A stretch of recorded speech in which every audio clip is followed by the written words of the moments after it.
From keeping severed heads around the house, to taking photos of the victims, almost all serial killers wanted to make those memories last. It is useful to see the act of killing as a hobby for them, the same way you want to cherish the moment when you felt maximum satisfaction for the rest of your life. This troubled minds wanted a way of remembering their acts forever.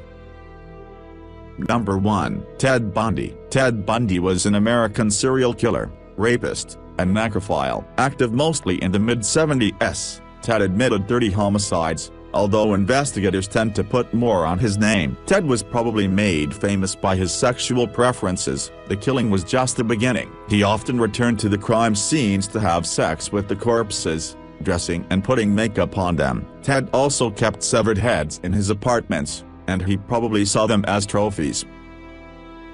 Number 2. Ed Kemper. Ed Kemper is part of the list of serial killers that inspired the Buffalo Bill character in the novel and film The Silence of the Lambs. Known as the Co-Ed Killer, Edmund began his unfortunate career by killing his paternal grandparents when he was 15. He later continued with young female hitchhikers, before ending it all in style with the killing of his mother. We won't give you details, as this goes beyond all limits of decency. With an impressive stature and an IQ well beyond the average, Ed was physically able and equally smart to enforce his way. He never stopped with murder and would take the bodies at home to violate and desecrate them. He had a habit which is quite common in our list, which is keeping severed heads around the house.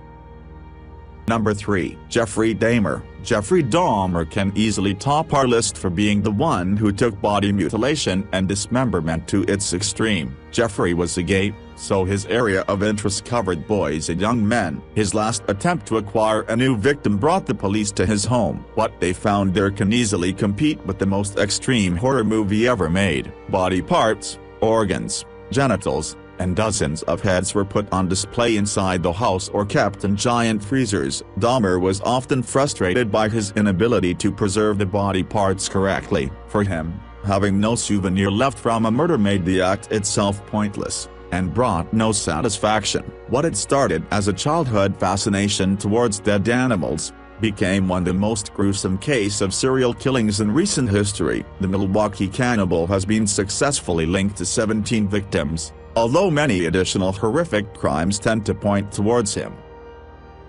Number 4. Jerome Brudos. For most of us, shoes are just an item you use on a daily basis. For others, it can become part of a fetish that can lead to murder. Jerome had a troubled childhood, during which his mother abused him. He developed from an early age the impulse to steal women's shoes and underwear. The innocent, yet creepy, habit soon pushed all limits, as he killed 4 of his victims. His garage became a sanctuary for his practice, where he temporarily stored the bodies, alongside a life's worth of stolen shoes and underwear. Number 5. Ivan Milat. Ivan Milat was a serial killer that operated between 1989 and 1993 in New South Wales. His victims, all of them young backpackers who were touring the local wilderness, were found buried in the Belanglo State Forest. Once a lead took police forces at his home, they uncovered that Ivan developed a passion that will later help prosecutors connect him with the murders. Ivan kept most of the backpacking items of his victims, from clothes to cameras. The killer did not explain his reasons during the investigation, but it's safe to say they acted as a trophy for him. Number 6. Harvey Gladman. Harvey Murray Gladman is known in the media as the Lonely Hearts Killer, and the Glamour Girl Slayer, because he used to recruit victims from newspapers' ads while promising them a career in modeling. Harvey Gladman was a serial killer who never reached full potential. His killings were limited to 4 before being caught and executed in San Quentin. Like the rest of the killers on our list, we also shared the habit of collecting something from his victims. Gladman took pictures of the corpses as souvenirs, to remind him of his achievements.